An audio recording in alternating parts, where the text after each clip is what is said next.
Hi and welcome back to the channel. Today's video is the third video on our Tommi Mac restoration.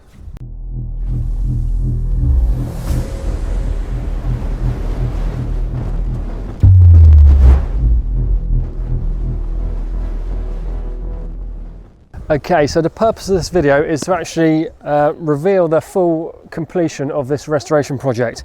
If you have not seen the previous two videos, we've done a bit of a step-by-step process of where this car started and then getting into the underside and the painting process of things. But now today the purpose is to show you the complete project finalised. So I guess a little bit of history about this car. I've owned this car for 9 years. The reason we decided to restore this car is because it is such a nice example. Underneath this car, it was very, very solid, although there was some surface rust, which we'll show you in a little while. It was a very good starting point because a lot of these Evos, as you may have well know, or if you see our other videos, that they do suffer a lot of corrosion. So basically, it's a very good starting point. It's a very special edition, so it's a Tommi Mäkinen edition, which in itself is very, very special. Only 2,500 produced. It was a homologation car for the Mitsubishi rally team, and the Tommi Mäkinen itself was actually produced to celebrate Tommi Mäkinen's 4th title championship as well. So yeah, real special car, and to me it resonates with me quite a lot because it's from when I started working on these cars nearly 20 years ago, and yeah, it's always one of those poster cars for me. So now I've had one, I wanted to make it its best and also showcase what we could do with one of these in terms of restoring it to an OEM standard. So the very first stage of this restoration project was actually the paintwork. So I actually imported this car from Ireland back in 2016, and the paintwork wasn't the best. It was a typical, this is called a Scotia white, so it was quite dull, quite flat, and almost quite rough and matte almost. The paintwork was okay, but basically there was little bits and pieces all over the car really, and it just, you know, it needed a respray. And this was actually before I even realised that I was going to do the full nut and bolt restoration. I knew the outside needed to look good. So 2017 went in for a full respray with our local body shop, and they painted the complete car.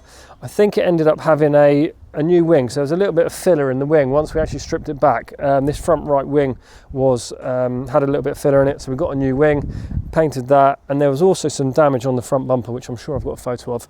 We'll overlay that. So after the full respray, we also refurbished the wheels, found the correct colour for the wheels to be done, and then it was stored. The car was actually stored. I think if you go back to my first video, this car, you see it when I get it out of my dad's shed in his back garden. It was all covered up, and that was the paintwork was looking quite good then, although the body panels weren't fitted. So it's been sat probably for, yeah, the best part of 7-8 years with the respray untouched. There was no stickers on the car. So basically, once we did the full nut and bolt, the final touches were to get the decals on. So we did the full sticker kit on the paintwork, and then also put the Ralliart and Enkai stickers on the wheels, which was quite a job in itself. Once they were all on perfectly, we then did a ceramic coating. So we took it over to our partners, Lava Studios. They actually machine polished the paint before the stickers went on, and then we ceramic coated the whole paintwork with a Geon product. So that's all sealed in, all that hard work now for life, which is really, really good. Right, let's get into the workshop and I'll show you the underside. Right, now we've got the car in the air, we're just going to try and wind our memories back to when the car first came in. So we just want to give you an overview of the project, basically, from a full nut and bolt restoration. So I've got Elliott here with me now. He's the main man, the man behind the magic. So can you remember this, Elliott? It's probably about 3 years ago, wasn't it? It was a while ago we started, yeah. It was, about 3 years ago. We set out with the intention of just doing the underside. The car was really solid. It just had a bit of surface corrosion on the chassis and the components. We got onto it, and I managed to convince Chris that he should do a full restoration. That's it, yeah. We had at the time we had a small amount of diary space, I think, didn't we? And we thought, or I thought, yeah, this is achievable. We'll have 4 weeks and we'll just do the underside. But yeah, it's like anything, isn't it? When you start something, where do you stop? Where do you stop? And we then decided, because it was so solid, we might as well do it right and do it properly and use it as a showpiece to showcase what we can actually do. So I think one of the biggest, or the first conversations we had, was actually how far do we go with getting the rust off. Obviously, once there's rust on a car, and if you're painting it, you've got to get rid of all of it. A lot of times we do, or back then we did hand mechanical prep, didn't we? Yeah, a lot of wire wheeling, wire brushing, and it can get you 80% of the way, but it'll never get you, you know, what a dip in or blasting can do for you. So we decided we were going to blast it. We actually did that in that unit, didn't we? Yeah, did that in that unit. Yeah, a small little booth and just protected all the outer body and just blasted all the arches, the underside, all of the chassis basically. That's the only real way to get the best result, isn't it? To get the only way. It's the only way. If you paint over top of rust, it's just going to come back. But nonetheless, we blasted it, we epoxied it, and then we prepped the underside, sanded it all back down so it's nice and smooth. Colour matched the E-coat, the factory E-coat, it's like a grey on the Evos. So painted it in the E-coat colour, in a top coat paint. And then seam sealer. So we tried to match all the OEM seam sealer patterns. Every car's different, they all have different seam sealer patterns, depends who was putting it on in the factory. So no two will look the same. We took pictures of this one before we stripped all the seam sealer, and we just replicated it as best we can. Which is crazy, really, the patterns. We didn't quite work out why they do it or how they do it. No, there's no real reasoning behind it. rhyme or reason why they do it the way they do it. I guess they get given an amount in the factory they can put on the car, and then the guy on the shop floor decides where he wants to put it. You know, we've done 2 R34s, as you're probably aware, and they're totally different. You know, one side was completely covered in seam sealer, the other side had patches, and then the next one had hardly any, only a few patches in different areas. So, you know, they're all different, but we'll try and match it to what the car had from the factory. And I think that's always the key goal with this car, because it being a Tommi Mäkinen and totally standard when I bought it, that was always my end goal, was to keep it totally original. So to basically restore a car to OEM spec, keep the original exhaust, which was a bit of a task. Yeah, I mean the exhaust, like Chris is saying, a TME exhaust is different to a standard exhaust. So we had one, it turned out to be not quite as good as we thought it was. We sent it off for blasting, didn't we? And sent it off to blasting and pretty much got nothing back. So we've sourced another one and we've restored that one. Yeah. We've actually used a new product that we haven't used before. So we're sort of testing it out on our own car. It's a Cerakote product, really high temperature resistance. So we'll see how that goes. And then might be something we can offer to our customers. So, but so far it's been absolutely perfect. Yeah, really great product. So looks good. They're doing different colours, didn't they? Because that was the other thing, was actually blending the colour and making it look original that way. Yeah. So the factory car will have like a VHT high temp silver, which you can see on the front section of the exhaust here. And then towards the back and the back box, they painted it black, presumably so you can't see it from the back of the car. You don't see a big silver exhaust hanging down. So we could have used a standard VHT paint, but there are companies coming out with better technology and that you can achieve a pretty similar finish, and it's just a bit more modern technology. So we're giving it a go. So we'll see how it holds up, really. So I guess one of the other challenges we came across or had to look into was the paint of the underside. Obviously we spoke about the underseal and the initial coating, but the overall look of the underside, obviously when you're painting a car, sometimes visually it'd look nice if you just painted it all uniform, all white, but I guess the task of this job was to make it look original. And as Elliott said, with the underseal, every car was so different, and it's similar with the actual paint as well. So you get some cars, they have more paint than others in certain areas, but I think after our research, Elliott, we were looking at, well, from the back end and how they would actually paint it on the factory floor or in the paint booth originally. And I've always noticed there's always been a bit more paint around the spare wheel tub, and then along the sills, but it's as they flick it in, and you spent quite a lot of time looking into this, didn't you? Yeah, so working it out. As you can imagine, every manufacturer wants to save money. They don't want to spend money on top coat paint and put it on the underside of the car that the majority of people will never look at. So when they're painting the top side of the car, you can imagine the car's almost assembled when they paint it. Most of the panels are on.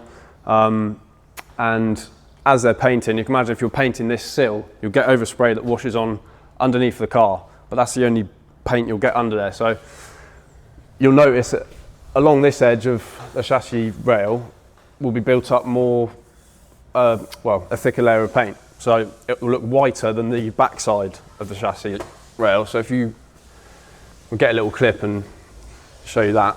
But as you can see, that's the grey e-coat colour. So in the factory, normally shells are dipped in an e-coat, which can be varying colours, sort of beigey colours, greys, blacks even, depends on the manufacturer. And so you can see the white sort of gets weaker as you get to the centre of the car, and in the centre you'll see it's almost just grey. It's almost like a shadow, essentially, yep. From where the paint doesn't hit. So yeah, and then also the black in the arches as well, that's done just to, same with the exhaust, just to hide what's behind the wheel essentially. So they put a small coat of black in the wheel arch behind the wheel. Even you can even see where they don't go up, because you don't see up, you only see through the wheel, so they just go to there. So it's things like that we try and replicate all over the car, really. It's interesting, isn't it? Because it's like it does look almost like unfinished, doesn't it, or half done, because that's how they left it and that's how they wanted it to be. But I guess if you're after a different finish, if you wanted a completely painted car underneath that's white, of course you can go that route. But obviously with this project, we're trying to make it look unrestored and brand new, essentially. Yeah. So some people won't like it, some people will love it. We like it. So once the underside was done, then it's all down to the components, because all the components were stripped off the car and it's working through a mountain of parts. So we sort of stripped it down from, you know, bolt-on suspension components to transmission, I guess. So the main mechanical transmission parts are obviously the rear diff, transfer box, gearbox, and the engine. Any certain... Well, I took it for a little bit. Yeah, so the rear diff, take it down, take it apart. All the zinc, all the bolts, take them out, replace them with something temporary. Like the inspection plate and everything else, all goes off to zinc. We check the condition of the diff, check that it's all okay, check there's no slop in it, and that it all checks out. And then things like drive shafts, take the drive shafts apart, paint the shaft, paint the ends. You can probably see the ends are green. I couldn't quite tell you why they do that from the factory, but they do. Probably they're just manufactured in different places, I'd imagine. It took us a few attempts over the years, didn't it, to match that colour as well. Yeah, the greens, and they seem to, you know, a GTR drive shaft green is different to an Evo green, and it goes on and on. So yeah, just lots of taking apart, lots of cleaning. We actually dry blast the diff housing, and then we wet blast it, which gives it that sort of shine. Because if you just dry blast it, obviously it looks matte and very keyed up, and then the vapor blaster sort of polishes it almost. Yeah. I guess with components like that and the gearbox, transfer box, you've got to be super careful, obviously, not to let anything enter the transmission. So that's quite obviously. Yeah, in an ideal world, you strip everything out of it and you just do the casings. It is possible to do it without doing that, but it is risky. Engine, I suppose, that was, again, once we committed to doing the whole car, obviously you can't not do the engine bay. Originally we thought we'd stop about here and just do the back, but yeah, it just wasn't an option because it is such a good car to start with. We had to do it justice, and then obviously decided to do the engine. So we didn't go inside the engine, did we? We just stripped every component off of it. Other than obviously the usual cam belt and maintenance stuff, the engine was sound. So it's all just been all the components essentially. We painted the block, new sump, rocker cover, etc., etc., and then pretty much every part on the engine has either had the bolts zinced, painted, wet blasted. All the hose clips and things like that, they've all been zinced. Hoses as well, they've been replaced where they needed to be. They do suffer, these hoses, with a bit of sort of decay. So quite a few weren't actually available, were they either? Some of the top, I remember the top turbo hoses where they do look like they're almost crumbling, don't they? And cracking. Yeah, I mean, I spent many hours, not as many as Elliott, obviously, working on it, but going through the internet, trying to find even good used parts. Some new parts are available, not everything. So yeah, we had to reach out to a lot of people, a lot of sources to try and find bits we needed new. But to be fair, this car's not had loads and loads of new bits, has it? No, we did have a few nice bits. The intercooler, yeah, brand new. Yeah, probably like the only one in the country. Yeah, there's not many. Headlights are brand new. Headlights are new. Which does really make a restoration, in my opinion. Yeah, 100%. Certain things you want to. Yeah. You know, you can spend the time on it, obviously, but like an intercooler, of all those little veins and fins, you just. It'll never be perfect. As much time as you want to spend on it, and they do corrode quite badly, don't they? Being aluminium and exposed to the road. So certain things you've got to make a decision: how much time versus how much money you want to spend on it. To be fair, those headlights and the intercooler were a no-brainer, really. Yeah. Although they're becoming very, very limited now, the supply. I think if we were to do this in 10 years' time, there'd be a lot less parts available. But for sure. Mechanically, it's everything, isn't it? It's like you strip an engine, you think it's just refurbish the engine, but it's not. It's starter motor, it's like aircon pump, alternator. Like the alternator is completely taken apart. All the windings are taken out. The housing's then blasted. The bolts are zinced. It's all then put back together. Just in the alternator, you've got hours and hours. So it's a time-consuming process. But hopefully, you can see that it's worth it. Labour of love, isn't it? If you want it to be right, then you've got to put the time in.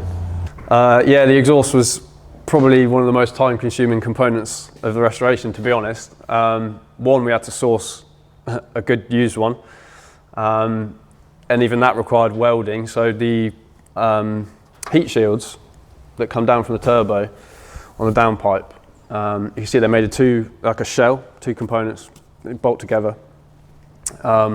They trap water and condensation, and they just rot. So Evo 10s have something very similar, and if you know us, you know we have loads of Evo 10s through, and often doing exhausts.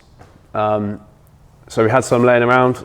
It's the same gauge steel, and it's a very similar shape, so I had to cut the rot out, manipulate the Evo 10 one, because it was near enough there, and then graft it all in. So that's just those heat shields. And then moving down slightly, wet blast the stainless flexi, because the flexi stainless, the rest isn't. The cat. So the cat has two heat shields similar to the front that are almost like a shell, and they're welded along the edge. And in between, there is a fiberglass heat-proof or heat-resistant matting. And it all rots and it gets very holy. So with just the cat, we've taken the welds off, split the heat shield apart, replaced the matting, blasted it all, painted it, put it all back together, then welded it, and then repainted it. So you can just, in that alone, you can see that there's a few days there. But that's the levels you've got to go to get the parts that you can't get anymore. So we just thought we'd show you inside the engine bay, because to be honest, for me, this is quite a big wow factor when you look inside, the engine bay. It's really, it's brand new. So Elliott's gone through a lot of work, a lot of processes, a lot of research to get it looking like it is. So I thought I'd just let you, Elliott, run through it, a few of the things you've done and the bits you've had to look into. There's a lot. Where do you start, really? Well, we can start with the bulkhead, and we'll move forward, I guess. So the chassis number on the bulkhead, I still to this day don't know why they do it, but it's sort of given this red strip, and it's almost like they just tape it and just put this little bit of red paint over it. I can't quite figure out if it's done before paint or after paint, because it's always so faded, but I think it's done after paint. So we've tried to recreate it. It took a few goes, trial and error, to get the right colour and the right, because it's almost a sort of translucent. So you see the white through it, and it sort of builds up in the numbers themselves. So the numbers end up looking darker than the paint around it, if that makes sense. I don't know if it's just to make it easier to read, I don't know. But we've recreated it. And then the strut brace, so that's blasted, repainted. All markings like on top of the strut tops here, just lots of little paint marks from when they're in the factory, when they know they've tightened it and it's torqued up, they'll mark it, sort of like a checklist essentially. A battery, like an original style battery that you can refill. Markings on hoses, things like that. Oil filler cap, the white on them is always gone from constantly being wiped down and oil spilt on them and heat and everything else. So we touched in the white on the top of the oil filler cap. The power steering reservoir, it's about the only component that they seem to paint gloss on the car. So that's blasted, painted gloss. The cap's re-zinced, and then the paint mark on there. Again, I'm assuming it's from the factory when they know they've tightened it. And then the sticker on top as well, recreated that. There's just endless stuff really. I know you could go on. There's the front hose here, just as an example. They have a little piece of red tape. I'm assuming it's a marker for when they put the car together, the guy knows where to put the clip. And then the clip itself is stripped, zinced, and then when it comes back, I re-put the rubber coating on. Yeah, so it's just lots and lots of details. The turbos are all apart, blasted the housings, painted the exhaust side, wet blasted the intake side. Yeah, it's just, there's a lot. New headlights, new condenser, new radiator, new intercooler. Oh, it goes on, doesn't it? Goes on and on. Badges so as well. Some of the badges weren't yeah. available. I can't remember if that was original or it might have been original. I think that one's original. I think the rear ones is we new. could buy, yeah, because certain ones you can and can't get. Quite a nice thing is, yeah, the stickers obviously freshen up, don't they? Like on the fuse box and like you say on the caps as well. It's quite a nice touch. Still looking for one part. If anyone can help yes. us. This trim piece here was broken. So if anyone's got a good used one or a brand new one, yeah, let us know, please. Yeah, it's just a labour of love. And, yeah, it's been a pleasure to do, really. Yeah, well, it's been a long journey. Unfortunately, we couldn't have it in the workshop start to finish. Being our own car, we've had to customers' cars first. But I think, yeah, it's been well, from when we started the restoration, I think you'll see the first video on this job came out 3 years ago, I think. And then we had a break for a year or so. And I think I was trying to work out earlier, it came back in about a year and a half ago. We pushed it round to your restoration unit, and that was when we opened the restoration unit really, and then we started back on it, on and off it. So this is the day it's officially done, and it will be going back to my house into a garage. So yeah, big day. I still haven't driven it, and now it is the 1st or 4th of November. I've told him he can't. Elliott spotted a soul trout on the road, so I can't even drive it. So I had to remind myself when I bought it, and it was 2016, so I've had it 9 years, and I still haven't been on the road in it. So it's going to have to wait another 6 months or so, 4 months till the spring's here, and then we'll get its first drive, and we'll do a video of its first drive. So now you've seen all the work we've done on the underside. The interior of the car was actually not too bad. We've given it a very, very good deep clean. We've taken all the seats out, all the carpet out. We've even gone to the extent of brushing all the carpet and getting all the little bits of debris out of the carpet. We did actually have the dash out at some point in the process because we had to change the heater matrix. But in terms of refurbishment, to be honest, the only thing we've done is door cards. So the door cards have had a retrim because they always fade and sag as well. The material comes off the door cards. The seats are very common for fading, which haven't been done. Something that I may do over the winter now. Now the car's finished, I may just get these taken out and get them to the restorer. But again, they're in very, very good condition, so they don't actually need like reupholstering or anything. But we're going to see what we can do to try and make these take them back to black. A couple of components we could buy were gear knob and gaiter. It's quite a nice thing to do because, well, firstly this car had an aftermarket gear knob on it, so that was obviously a no-go for the restoration. So I managed to find a genuine brand new gear knob and gaiter, which always makes a big difference. I think the leather, when the leather goes shiny and old, it's not very nice. Steering wheel was also a bit damaged and a bit discoloured, so I remember many years ago I kept my eye out for a Tommi Mäkinen steering wheel. They're ever so slightly different because they've got red trim, red stitching, instead of blue stitching. So I managed to keep hold of one of these many years ago, and it's in a lot better condition than the one that was on the car. So that was salvaged, cleaned up and refitted. Apart from that, I think everything else is pretty good. There's some door rubbers, which again, we're actually going to fit. It's going to be the final part of the project. They've only just turned up today, but put new door seals in just to freshen them up. Apart from that, everything else is in good condition in here. So there we have it. We've come to the end of the video. I hope you've enjoyed it. It's been an absolutely epic journey for us doing the car, and it's been a real labour of love, something that I've wanted to do to one of my cars for many, many years, and I'm absolutely over the moon with the finished product and how it looks. And hopefully you'll agree that my guys here at Auto Talk, the team, especially Elliott, who put in a lot of hard graft on this car, and he went above and beyond to deliver the result we've got today. Also, Liam had a great help in this car as well. And yeah, just wanted to say a thank you to them really as well, because it's been, like I say, a project that I've wanted to do for a long time. And yeah, I'm really proud of it. So hopefully you guys can see the level of detail and the quality work we offer. By all means, if you guys have got any questions or any cars that you may want restoring, not everybody has to go to this extent. Some people to do, you know, we can do black wax, we can do restored components. The OEM finish restoration jobs like this are obviously our favourite jobs, and they do really resonate with us. If you like the restoration videos, please subscribe to the channel, because we're also working on a lovely Bayside Blue R34 GTR that we've just completed now. So follow the channel, please subscribe, and we'll see you on the next one.